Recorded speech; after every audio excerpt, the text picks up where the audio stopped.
Welcome to the Deep Dive, where we take your sources and unpack the most important nuggets of knowledge. Today, we're embarking on a truly profound journey into one of the most incredible promises ever made, the promise of a new heart and a new covenant. It's a topic that dives right into the very heart of how we relate to God. And for someone like you, maybe exploring these ideas for the first time, understanding why this new promise was even necessary is, well, it's absolutely foundational. It really is. It's moving from, ancient religious systems to something deeply personal, a living relationship. That's right. So our mission today is to make this complex, beautiful truth accessible and really clear for you. We're digging into the source material you sent, pulling out those surprising facts and profound insights. We'll explore an ancient agreement God made, understand why it had certain limits, and then reveal the truly radical solution God put into place. A solution that changes everything. Yeah, we'll look at how God shifted things from external rules, like written on stone, to an internal transformation, written on our very being. It's a total game changer for understanding your connection to God. And at its core, it's really a story about incredible grace. So, okay, let's unpack this together. All right. So to really get the new and appreciate how amazing it is, we first need to understand the old. Hmm. Our sources describe the Old Covenant, particularly the one God made at Mount Sinai, as a system of overwhelming beauty and precision. Mm-hmm. What was its main purpose? What was God actually trying to achieve with it? Well, it wasn't primarily about trying to appease an angry deity, which is a common misconception sometimes. Okay. At its heart, the Old Covenant was about maintaining a close communion between a holy God and his chosen people, Israel. Think of it like a beautiful, intricate set of guidelines designed specifically to allow a perfect God to dwell among an imperfect people. The rituals, involving things like blood and fire, these were constant, vivid reminders of that sacred bond of life and God's acceptance, his constant presence among them. So a visible, tangible way to connect. Exactly, a way for people to connect with God and really understand his holiness in their daily lives. So it was a divinely structured way for people to stay connected to God, to live in his presence. But like you said, our sources also highlight that this system operated within clearly defined confines, almost like an unbreakable boundary. Can you paint a picture of what that boundary looked like for us? Yeah, imagine the Ten Commandments, the Decalogue, as the actual constitution of this covenant. Like 10 strong, unyielding walls around a sacred space, maybe. Okay, like walls. As long as the people stayed within those walls, the system provided this beautiful array of rituals, things for purification or making things right, restitution for unintentional mistakes or accidental contaminations. These rites were designed to maintain a relationship that was already assumed to be intact. If you stumbled, had an accidental slip-up, there was a way to quickly get back into alignment, restore that daily communion. It was a perfect system, really, for day-to-day living and those minor missteps. Okay, this is where it gets really important for understanding why something new is needed. What happened when someone deliberately, crossed this unbreakable boundary with a high-handed act? Willfully.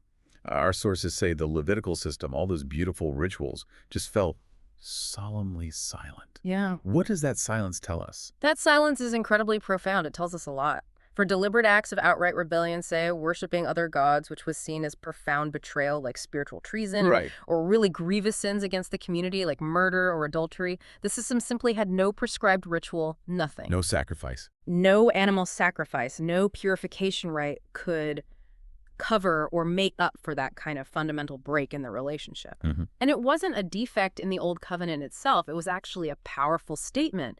It showed the true severity of sin when it's an act of willful rebellion. Mhm. These acts didn't just make the relationship a little dirty, they shattered it right at its core. Wow. The system had a remedy for accidental slips, but not for a fundamentally broken heart, a rebellious heart. So if I'm getting this right, the Old Covenant was perfectly designed for maintaining the relationship, handling daily imperfections. But it offered no solution for those fundamental, deliberate acts of rebellion that just shattered the relationship entirely. It worked for minor things, but had no answer for, well, treason against God. Exactly. You've got it. And this created what our sources call an untenable theological tension. Oh. It was this impossible problem that just cried out for something more, a superior work, something beyond human ritual or effort. And this raises a really important question for you as you listen. If the prescribed rituals couldn't fix it, what was the only way back for someone who had deeply broken the covenant? Our source gives us a powerful and I think very relatable example in King David's life. Yeah, the sources point to King David as this vivid, almost heart-wrenching example of this crisis. David, who was famously called a man after God's own heart, Right. committed terrible sins. Coveting, adultery, even murder. These weren't accidental slips. These were high-handed sins that just demolished the very walls of the covenant he was supposed to uphold. But what's truly fascinating here, and I think deeply comforting for anyone who feels they need a fresh start, is David's response when the prophet Nathan confronted him. He didn't immediately run to offer sacrifices like the Old Covenant prescribed for other sins. He knew deep down that the Levitical system had, well, no jurisdiction over what he'd done. He knew it wouldn't work for this. Exactly. His famous words in Psalm 51 are just crucial here, and they really resonate. For you do not delight in sacrifice, or I would give it. The sacrifices of God are a broken spirit. A broken and contrite heart, O God, you will not despise. He understood his problem was way deeper than any ritual could possibly touch.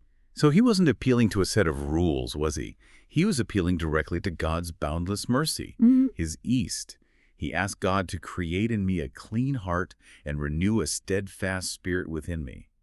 It's like he knew only God could fix the profound brokenness inside him. It wasn't about an external wash, but an internal overhaul. Precisely, that highlights it perfectly. David's problem wasn't external contamination that could be cleansed through a ritual. It was a deep internal corruption. And his restoration came despite the system's limits, purely by an act of grace. It was a gift. Wow. And think about it. If even David, the most righteous king, needed this kind of radical, direct, divine intervention, it showed that the only real solution to a broken covenant, to a shattered relationship, was a complete sovereign intervention from God himself. It proved that human effort or religious ritual could never fully bridge that gap created by deep-seated rebellion. It had to be a gift from God. This profound crisis, then, this desperate need for something more, it perfectly sets the stage for a truly transformative promise. In the midst of Israel's failure, and really, humanity's continuous struggle with its own heart, God spoke through the prophet Jeremiah. He declared this astonishing plan to do something radically new. Yeah, and he wasn't just proposing like an amendment or an update to the Old Covenant, not like adding a new clause to an old contract. Jeremiah 31.31 announces a complete refoundation of God's relationship with humanity, a totally fresh start. It says, "Behold, the days are coming, declares the Lord, when I will make a new covenant." A new one. A new covenant. Not like the old one. This was a declaration of a totally new beginning, a different kind of relationship altogether. Our sources use this analogy, describing God's relationship with Israel in the Old Covenant like a marriage. God was the faithful husband, but Israel had been repeatedly unfaithful. And that Old Covenant, written on tablets of stone, external rules, it proved vulnerable to what the Bible calls the hardness of the human heart.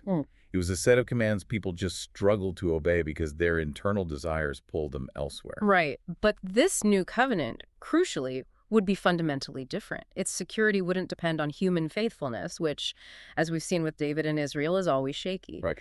God declared, "I will put my law within them, and I will write it on their hearts, and I will be their God, and they shall be my people."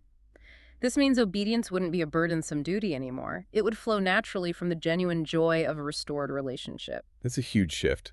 Imagine living a life where you naturally desire to follow God's ways, not out of fear of punishment, but because your heart has been changed from the inside out and you genuinely want to. So the law moves from being external rules to an internal principle, from a list of don'ts to a deep-seated desire. And what's the ultimate really liberating promise that makes all of this possible? Especially for someone feeling burdened by their past or maybe just starting fresh. It's the promise of absolute and definitive forgiveness. God says, "For I will forgive their wickedness and will remember their sins no more." Remember them no more. No more. This is the ultimate amnesty that the old system simply couldn't offer, a complete wiping clean of the slate. It means your past, no matter how much you might feel it's marked by those high-handed sins, can be completely erased in God's eyes. You get a true, genuine, fresh start. That's incredible. And it raises that crucial question Jeremiah's prophecy hinted at. What kind of sacrifice, what kind of blood could possibly inaugurate a covenant so glorious, so eternal, if animal blood was so clearly insufficient? And centuries later, we see the stunning fulfillment of that prophecy. Our sources point us straight to Jesus at the Last Supper. He takes the cup and declares, "This is my blood of the new covenant, which is poured out for many for the forgiveness of sins." What does this incredibly powerful statement mean for you listening today? Well, right there, Jesus identifies himself as the foundational sacrifice for this new covenant. His blood, described elsewhere as the blood of the Lamb of God, is the seal of this new eternal relationship. And it's not primarily about appeasing some kind of angry wrath, but about inaugurating the promised reconciliation, establishing that deep, unbreakable bond of life between you and God. It's the ultimate act bringing you back into full, unhindered relationship. Okay, so his death on the cross was the necessary act, the pouring out of this new covenant blood. But how can we be absolutely sure? How do we know this incredibly significant sacrifice, this ultimate act of love, was truly accepted by God? How do we know it actually worked? This is where it gets truly amazing. Yeah. And it's the cornerstone of your security in this new relationship. The answer isn't just found in the darkness of the cross, but in the blinding light of an empty tomb, The resurrection. the resurrection of Jesus Christ. Yeah. That is God the Father's unmistakable signature on the treaty of the new covenant. It's God's divine declaration that the sacrifice of his son was accepted, that the debt was fully paid, and that the entire new covenant is validated. It's real. Wow. It's like the Father's triumphant amen to the Son's cry, it is finished. It confirms that the way is now completely open for you to have this new personal relationship with God. So this means faith in the new covenant isn't just believing Jesus died critically. It's believing God validated that sacrifice by raising him from the dead. Yeah. And that gives us incredible, unshakable security, doesn't it? Knowing God himself approved and sealed this new way. Absolutely. For you, this means you are now in a covenant sealed by the blood of the Son and ratified by the power of the Father. Its entire foundation isn't your faithfulness, which, let's be honest, is always shaky for all of us. Right. Instead, it rests completely on God's unshakable fidelity, his faithfulness. This covenant cannot be broken by your weakness, by your mistakes, or by your fluctuating performance, because its very basis is God's unwavering, perfect commitment to you. It's a relationship based entirely on his perfect work, not your imperfect efforts. So bringing it all together, what does this all mean for you as you explore your faith, maybe stepping into this new journey with God? It means that the deepest problem of sin, that high-handed rebellion the old covenant couldn't fix, that sense of alienation from God, it has been completely and definitively dealt with. Finished, you're invited into a relationship founded entirely on God's incredible mercy and power, not on your ability to perfectly follow rules or maintain some kind of flawless record. Your heart is being transformed from the inside out, and your sins are not just covered over, but truly forgotten by God. This is the ultimate clean slate. A fresh start that goes deeper and offers more freedom than you could possibly imagine. And, importantly, Christ's work didn't stop at the cross or the empty tomb. He continues his ministry right now as your great high priest.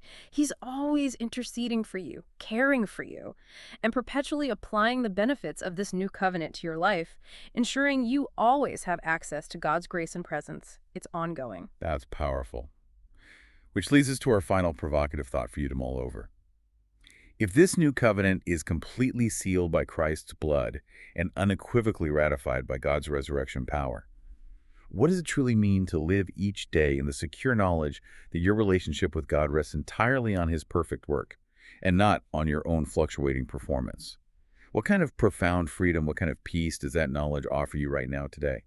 Thank you for joining us on this deep dive. We really hope this exploration has given you profound clarity, peace, and maybe a fresh perspective as you understand the incredible promise of a new heart. Welcome to the Deep Dive, where we take your sources and unpack the most important nuggets of knowledge.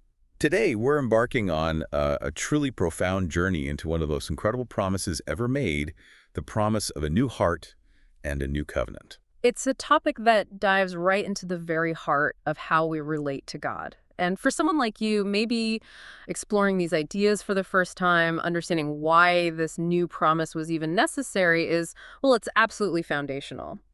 It really is. It's moving from, ancient religious systems to something deeply personal, a living relationship. That's right. So our mission today is to make this complex, beautiful truth accessible and really clear for you. We're digging into the source material you sent, pulling out those surprising facts and profound insights. We'll explore an ancient agreement God made, understand why it had certain limits, and then reveal the truly radical solution God put into place. A solution that changes everything. Yeah, we'll look at how God shifted things from external rules, like written on stone, to an internal transformation, written on our very being. It's a total game changer for understanding your connection to God. And at its core, it's really a story about incredible grace. So, okay, let's unpack this together. All right. So to really get the new and appreciate how amazing it is, we first need to understand the old. Hmm. Our sources describe the Old Covenant, particularly the one God made at Mount Sinai, as a system of overwhelming beauty and precision. Mm-hmm. What was its main purpose? What was God actually trying to achieve with it? Well, it wasn't primarily about trying to appease an angry deity, which is a common misconception sometimes. Okay. At its heart, the Old Covenant was about maintaining a close communion between a holy God and his chosen people, Israel. Think of it like a beautiful, intricate set of guidelines designed specifically to allow a perfect God to dwell among an imperfect people. The rituals, involving things like blood and fire, these were constant, vivid reminders of that sacred bond of life and God's acceptance, his constant presence among them. So a visible, tangible way to connect. Exactly, a way for people to connect with God and really understand his holiness in their daily lives. So it was a divinely structured way for people to stay connected to God, to live in his presence. But like you said, our sources also highlight that this system